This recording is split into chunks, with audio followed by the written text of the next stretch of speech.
Sacred Heart is proud to sponsor Pensacola Histories in recognition of the Daughters of Charity who brought their mission of care to Pensacola over 90 years ago.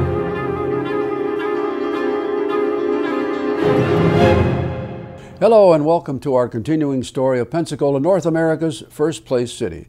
These days we are talking about the story of Pensacola and the railroad. And in our last episode we had talked about the early efforts to bring a railroad here, which were unsuccessful, this being in the 1830s.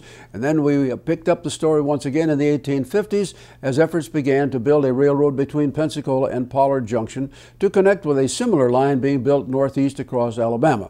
The Alabama-Florida Railroad indeed was successful in getting off the ground. It was being built and was almost complete when Florida seceded from the Union.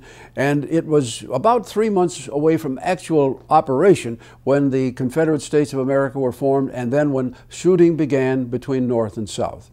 The railroad itself was completed and began service here in June of 1861. Now, we have no clear picture of what the rail engines looked like and so forth, but this little painting which my grandson did up above me here shows the kind of engine that they might have had. They had graduated from the original configuration of the engine with 2 lead wheels and 2 drive wheels. We now are probably to the point where they had what they called a 4-4, which was 4 lead wheels and 4 drive wheels. They were not heavy, the engines and their loads were not heavy enough for trailing wheels as yet, but that's basically the kind of equipment that would have been here when the trains began to move back and forth north and south. Now in the period between June of 1861 and May of 1862, the railroad was used primarily for transporting troops back and forth and for sending materials that were made, manufactured, and sent north from the factories here. But unfortunately, because the North continued to hold Fort Pickens, the railroad was of no use at all in bringing supplies through the port and onto the Confederate cause. When the Confederates evacuated Pensacola in May of 1862, the railroad made its last run, and as it did so, they stopped about roughly every 100 yards. They stopped, tore up the tracks, took up the ties, burned them, put the rails on the top so they would bend and be useless to the Yankees. And so for basically the next 7.5 years, we had no railroad. All through the balance of the war, of course, Pensacola was much more or less a ghost town, and it took 3 years after the completion of hostilities before railroad building could resume again. But now, by 1868, there was enough energy here and the beginning of some revival that money was becoming available. And the city of Pensacola, which had been a major bondholder, literally stepped forward and was part of the mechanism here that created a new company which became known as the Pensacola and Louisville Railroad. It had some out-of-town bonding as well. We won't go into that whole story. But nonetheless, by the early part of 1871, the P&L was available and began to move. And of course, as it did so, it did connect with the completed railroad across Alabama, and by a happy coincidence, that railroad was usable just about the time that ice was available here and we could begin our commercial fishing industry. And of course, that was when the lumbering industry began, all sorts of other traffic began. So the railroad became an absolutely integral part of our economic system. It moved so quickly that just 3 years beyond this, a new railroad had to be constructed, or was constructed, between downtown Pensacola and the little lumbering village of Millville, just a little bit to the west of it, about 11 miles to the west. And the Pensacola and Perdido Railroad was built. It was basically the same kind of line, very, very simple equipment. It ran back and forth 3 times a day with a passenger coach, and most of the time their cartage was in lumber that was built, was formed by the Southern Straits Lumber Company and by the Ricks Robinson Lumber Company over at Millview. It would come in here and be unloaded and shipped out from the docks that the railroad built at the foot of C Street. So we have the P&P, we have the Pensacola and Louisville, and that's where things stood up until 1879. And at this point in time, there was another wave of things that began to move.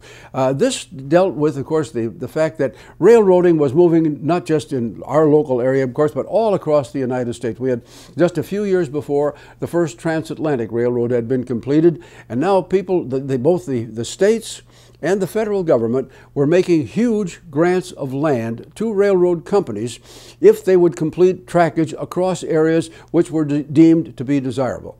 And so the L&N Railroad, or one of its auxiliaries, began the planning of a line which would run from Pensacola to the east across the Panhandle to the Chattahoochee River, where it would be joined by another railroad being built west out of Jacksonville. So we would have a linkage right at the river. And of course, for a time, they had to use ferries to carry the cars back and forth, those that they transferred. But nonetheless, the railroad was begun.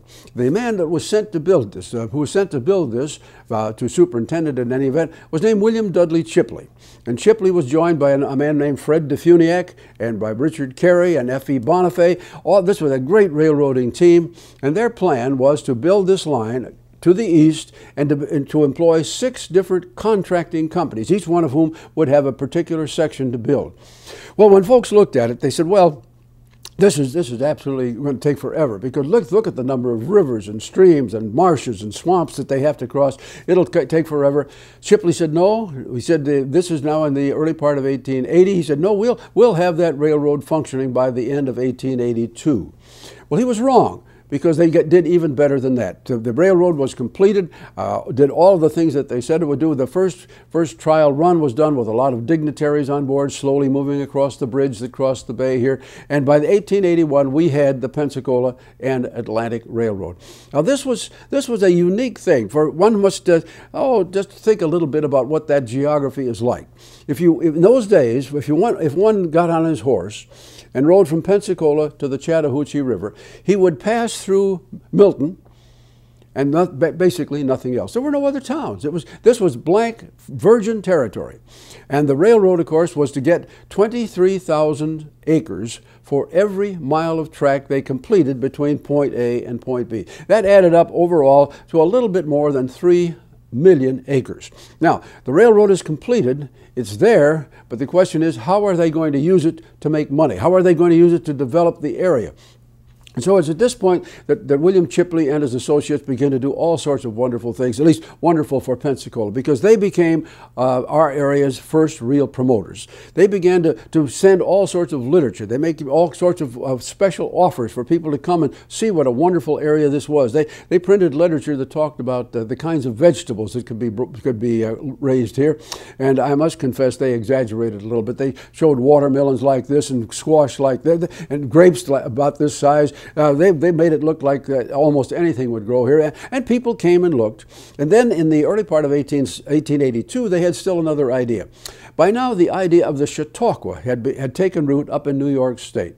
And the Chautauqua, of course, was a summer-long program at which Cornell University, in the original form, had put together a team of specialists in all sorts of entertainment. They were singers and dancers and lecturers and all sorts of things. And people from all over came to the Chautauqua ceremonies. So William Chipley heard about it, and he said, we must have one of these here. And so they created the means of doing a Chautauqua show on the lake there at what was now to become the little village of DeFuniak Springs, which, by the way, was named for Fred DeFuniak, the chief engineer for the new railroad. Well, they didn't have any of the facilities there, so they put up large tents, almost like a circus. They ran railroad sleeping cars in there for the hotel, and they would do such things as offering a special deal.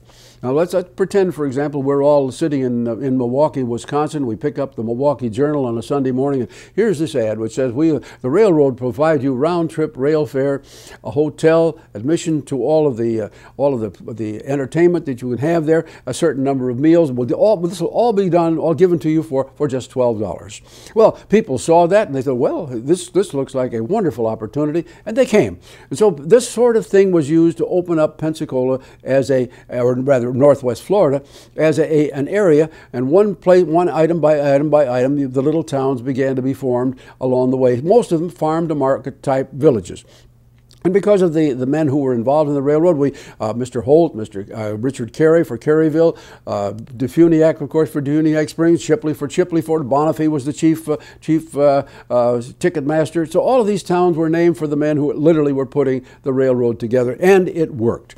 Well, as all of this was done, of course, more people began to come, and this is right in the middle, right in the very heart of the lumbering era. So the railroad plus the existence of this new economic engine that Pensacola and the area had, everything everything was working just fine. Well, about this same time, the area was very fortunate in that two other men began to arrive here. One was named Henry McLaughlin, and the other was named Roy McGargle. Now, both of these men had worked on major railroads that were being built in the West. McLaughlin had been working primarily in Texas, McGargle with another function, and McGargle had, not only was he an engineer, but he also had very close economic ties to some people that, some of whom had a little bit of a shady reputation on Wall Street because they had done some rather unfair things with the stock of things like the Nickel Plate Road and the Erie. But nonetheless, McGargle had all of this know-how, and so he and McLaughlin came here, and they had a second dream. They had two additional dreams. One, they said, we need a railroad, or this area needs a railroad that will connect Pensacola with New Orleans. And then secondly, this whole area needs a rail line that will move out of here, move north, through Muskogee, and then on north further into Mississippi, and then to ultimately connect with Memphis and St. Louis. This was their dream. And so in the early part of the 1890s, the financing was in place, and they began what became known as the Pensacola, Mobile, and New Orleans Railroad. It was to run almost due west from here with a dock in the downtown area. And the railroad, they built about 25 miles of that line going due west. They were surveyed all the way to Mobile, and of course they had land rights plans for the extension on to New Orleans. Unfortunately, as time passed, the financing ran out, and the other opportunities came along for transportation. And so, while the Pensacola, Mobile, and New Orleans was built for about 35 miles worth of trackage and was used for a number of years, ultimately it closed down. The idea of the move to the north, of course, did begin to mature. They began to build this. They took advantage of some of the early logging railroads that had been built that we discussed in our series on lumbering, and they strengthened the trackage. They moved north to Muskogee and then began to build north toward the center of Mississippi, and they called this the Pensacola, Alabama, and Tennessee Railroad, the PAT. That railroad, by the way, would have 3 or 4 different names before it was ultimately tagged. But as we proceeded with the story, through the 1880s, into the 90s, and then early into the 20th century, that railroad was moving ahead just a little bit at a time. And of course, by now, they had another dream, because not only was there the opportunity there for general transport, by now the movement of coal for use by steamships and for industrial use and for shipping coal through the port of Pensacola, this was now becoming a great opportunity. So one of the things that they wanted to do with the PAT and the other railroad linkages there was to run that line with a branch into the Alabama coal fields, which indeed they did. So that by the time we reached the middle 1890s, this could be tied in with the L&N system coming down, which by the way, the P&A had now become called took on the name of the L&N. Now they were able to build a line that would come out of Alabama's coal fields, straight south, come into Pensacola, pass through the freight yard, which the L&N had built right in the very center of the city, and then a track would run down to the southeast to 14th Avenue, and they built there what was called a coal tipple. This was a long 1,600-foot dock, basically, long enough and serviceable enough for 6 vessels at a time, and this is where the coal came in and where the ships would dock, first for their own fuel for bunkers, and of course a lot of the coal was being shipped for industrial purposes in the Caribbean islands. So we had railroads building to the north, we had railroads building to the east. Pensacola itself was growing in large measure because of the railroad. Now, to house a lot of these people, this was becoming kind of a railroad center. The L&N built a village that was for the railroad people themselves. They called it Bohemia, and it was on the east side of Pensacola, just about, basically there is an upscale subdivision there today. And we'll talk a little bit more about Bohemia and the people who worked here when our next episode is shown.